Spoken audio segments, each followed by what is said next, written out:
Siempre creí que los apodos funcionan como verdaderas insignias de honor para los futbolistas. Por eso, Carles Puyol, uno de los más respetados de la historia, acumuló apodos grandiosos.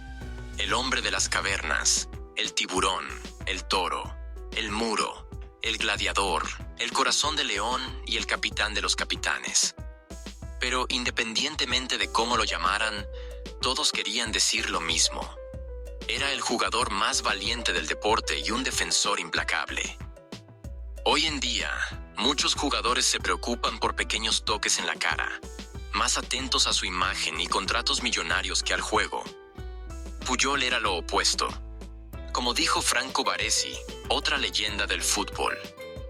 Puyol ponía la cabeza donde otros no se atreverían a poner los pies. Y eso era literal. En una ocasión, aún sabiendo la fuerza legendaria del disparo de Roberto Carlos, bloqueó un tiro con la cara para proteger a su equipo. Con ese espíritu, no sorprende que, a lo largo de su carrera, Puyol sufriera 36 lesiones, incluidas fracturas en los huesos del rostro, nariz rota y una órbita ocular fracturada. Era un líder altruista, siempre dispuesto a sacrificarse por el equipo. Sobre eso, él decía: "Mis compañeros son las estrellas. Yo no tengo la técnica de Romario, la velocidad de Overmars o la fuerza de Kluivert, pero trabajo más duro que todos. Soy como el alumno que no es el más inteligente, pero se esfuerza el doble y termina destacando al final". Esa filosofía lo acompañaba desde joven. Mientras los jugadores del Barcelona solían ingresar a la Masía a los 10 años, con entrenadores personalizados y dietas controladas, Puyol tuvo un inicio completamente diferente.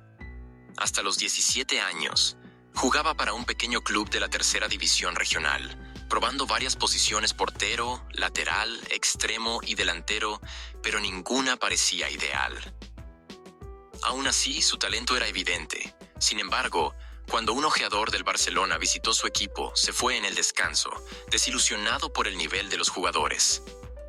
Poco después, Puyol tuvo la oportunidad de hacer pruebas en el Zaragoza, pero las rechazó por lealtad al club local. Esa lealtad era tan fuerte que, en una ocasión, repitió un año escolar a propósito para no separarse de su mejor amigo, que iba a repetir. Para él, solo tenía sentido jugar en el Barcelona, aunque eso significara no llegar a ser futbolista profesional. Finalmente, a los 17 años, recibió una invitación para entrenar en la academia del Barcelona. Era una oportunidad única y sin garantías.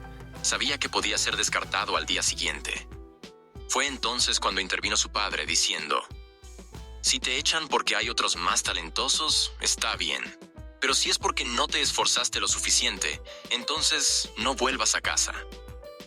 Esas palabras moldearon su actitud. Trabajó tanto que el club no pudo ignorarlo. Después de aproximadamente un mes siendo llamado día tras día, fue aceptado definitivamente en la academia. Aún así, su camino estuvo lejos de ser fácil. En los años siguientes, el Barcelona se alejó de sus categorías inferiores, prefiriendo fichar jugadores extranjeros. En ese momento, solo un jugador formado en el club estaba en el primer equipo. De los 32 compañeros de Puyol en la Masía, solo 3 se destacaron en el club: Reina, Valdés e Iniesta. Sin embargo, mientras ellos siguieron caminos rápidos hacia el éxito, Puyol enfrentó grandes desafíos. Incluso en el equipo B fue subestimado. El técnico Louis van Gaal llegó a ridiculizarlo, preguntándole si no tenía dinero para cortarse el cabello. Y en determinado momento, quiso venderlo al Málaga. Puyol se negó a salir. Creía que, si Xavi había logrado un lugar en el equipo, él también lo lograría. Después de 4 años, finalmente tuvo una oportunidad, a los 22 años, como lateral derecho, debido a la lesión de Michael Reiziger. Puyol aprovechó la oportunidad y nunca más salió del once titular. Su momento de consagración llegó cuando tuvo que marcar a Luis Figo, quien se había transferido al Real Madrid, causando indignación entre los aficionados catalanes. Puyol anuló a Figo durante todo el partido, manteniendo la compostura incluso ante la hostilidad del público. Al final, incluso escoltó al excompañero fuera del campo, demostrando su clase. Ese mismo año brilló en los Juegos Olímpicos, donde la selección sub-23 de España recibió más goles en un solo partido sin él que en todos los encuentros en los que jugó. Pero la suerte no duró mucho. Días después de debutar con la selección absoluta, sufrió una lesión de rodilla que requirió cirugía.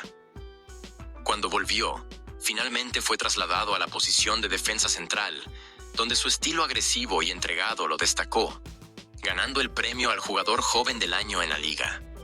Sin embargo, irónicamente, fue en ese período cuando el Barcelona enfrentó su mayor sequía de títulos desde los años 30, que duraría 6 años.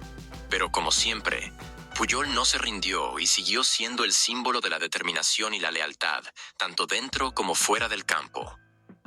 Carles Puyol fue construyendo su reputación con momentos icónicos uno tras otro, y en octubre de 2002 protagonizó una escena memorable en el Camp Nou. Con Víctor Valdés ya vencido y Obi Guara listo para marcar, Puyol bloqueó el disparo con el pecho, justo sobre el escudo del Barcelona. El público se levantó para aplaudirlo de pie por primera vez, evocando la famosa frase de Tony Adams: "Juega por el nombre en la parte delantera de la camiseta y recordarán el nombre en la parte de atrás".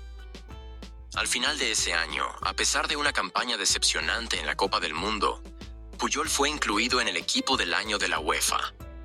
Eso le valió una renovación de contrato que lo colocó entre los jugadores mejor pagados del club y fijó su cláusula de rescisión en 180 millones de euros.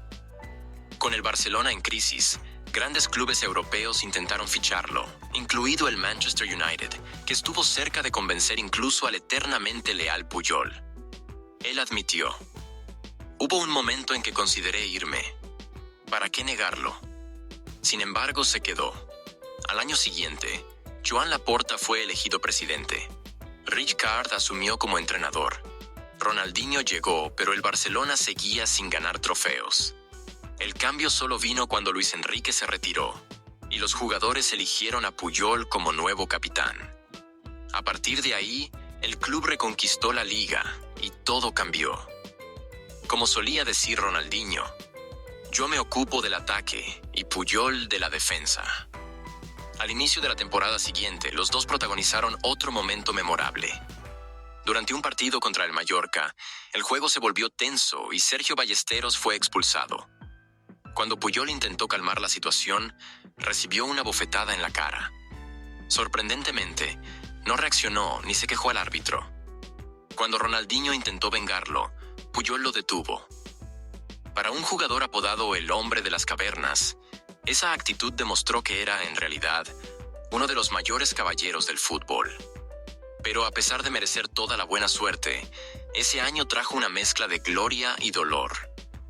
En la final de la Liga de Campeones de 2006, tras conquistar otro título de liga, Puyol invitó a su padre, que nunca lo había visto en el estadio, a ir a París.